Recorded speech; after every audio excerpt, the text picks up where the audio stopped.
నేను ఒక మాట బీజేపీ నాయకత్వానికి అడుగుతున్నా.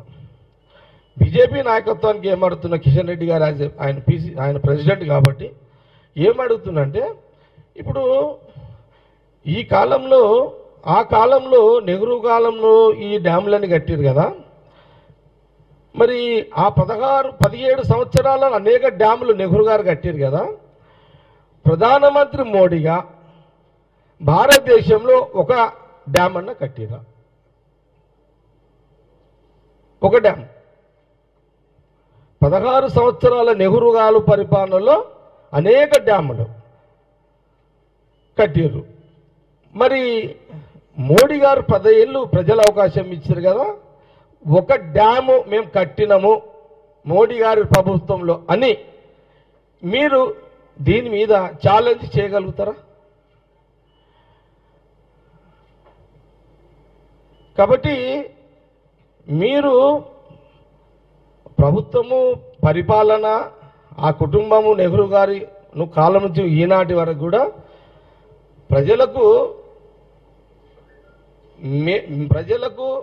కడుపు నిండా తిండి ఉండాలి, ఆర్థికంగా ఎదగాలి, స్వయం శక్తితో ఎదగాలి, ఆర్థిక వనరులు పెంపొందించుకోవాలి, వ్యవసాయాన్ని ఎప్పటికప్పుడు అభివృద్ధి చెందే విధంగా చేయాలి, ఇండస్ట్రియల్ పరంగా ఎప్పుడప్పుడు చేస్తూనే ఉండాలి.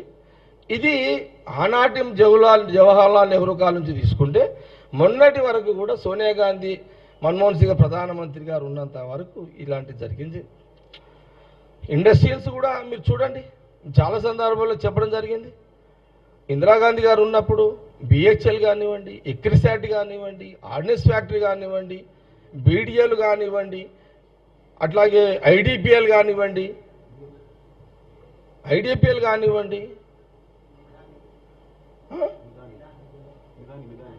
మిదాని కానివ్వండి,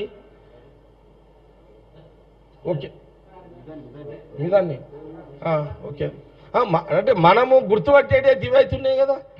బిహెచ్ఎల్ ఉంది, ఎక్రిసాట్ ఉంది, బీడిఎల్ ఉంది, ఆర్డినెన్స్ ఫ్యాక్టరీ ఉంది, ఐడిపిఎల్ ఉంది కదా, ఈసీఎల్ కూడా ఉంది, బీడిఎల్ చెప్పిన. అంటే నేనేమంటున్నానంటే ఒక ఇండస్ట్రీ మోడీ గారు ఒక డ్యామ్ కట్టినట్టు కానీ, ఒక ఇండస్ట్రీ కట్టినట్టు కానీ మోడీ గారు కట్టిర్రు అని మీరు ఎక్కడైనా చెప్పగలుగుతారా? వైజాగ్ స్టీల్ ఎవరు? విశాఖపట్నం స్టీల్ ఎవరు? వైజాగ్ స్టీల్ కాంగ్రెస్ ప్రభుత్వమే కదా, కాంగ్రెస్ కదా, కాంగ్రెస్ ప్రభుత్వమే. మీరేం చేసిర్రు? వైజాగ్ స్టీలు కార్పొరేషన్ చేసి ప్రైవేటీకరణకు దాని ప్రపోజల్ చేసిర్రు, బీడిఎల్ కూడా ప్రైవేటీకరణకు ప్లాన్ చేసిర్రు, ఆర్డినెన్స్ ఫ్యాక్టరీ కూడా ఇప్పుడు ప్రైవేటైజేషన్కి ఆల్రెడీ కార్పొరేషన్ చేసేసారు. ఇప్పుడు బిఎస్ఎన్ఎల్ ఏంటి పరిస్థితి? ఎల్ఐసి ఏంటి పరిస్థితి? ఎల్ఐసి పరిస్థితి ఏంటి? అంటే ఇవన్నీ ప్రాపర్టీస్ అన్ని ప్రజల ప్రాపర్టీస్.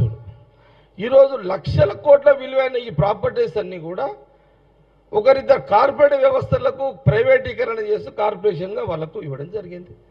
అంటే నెహ్రూ కాలం, జవహర్లాల్ నెహ్రూ కాలం నుంచి తీసుకుంటే మొన్నటి వరకు సోనియా గాంధీ, మన్మోహన్ సింగ్ గారు ఉన్నంత కాలము ఏదైతే ప్రభుత్వం ఆస్తులను పెంపొందించుకుంటూ అందరికీ ఉద్యోగ అవకాశాలు, వ్యవసాయ పరంగా అందరికీ అభివృద్ధి, ఇట్లా రకరకాలుగా ఉపాధి హామీ, గ్రామీణ ప్రాంత ఉపాధి హామీ ద్వారా అందరికీ మేలు జరిగేటట్టు ఇది వాస్తవం. ఇది సరే, జనాలు మా కాంగ్రెస్ మా యొక్క ప్రయత్నము మీడియా ద్వారా మా ప్రయత్నం మేము చెప్తూనే ఉన్నాం, చేస్తూనే ఉన్నాము. ఇది కూడా ప్రజలు గమనించాలని. అరే, ఒక్క డ్యాము కట్టని ప్రధానమంత్రి గురించి ఇన్ని మాటలు నడుపుతారే బీజేపీ వాళ్ళు.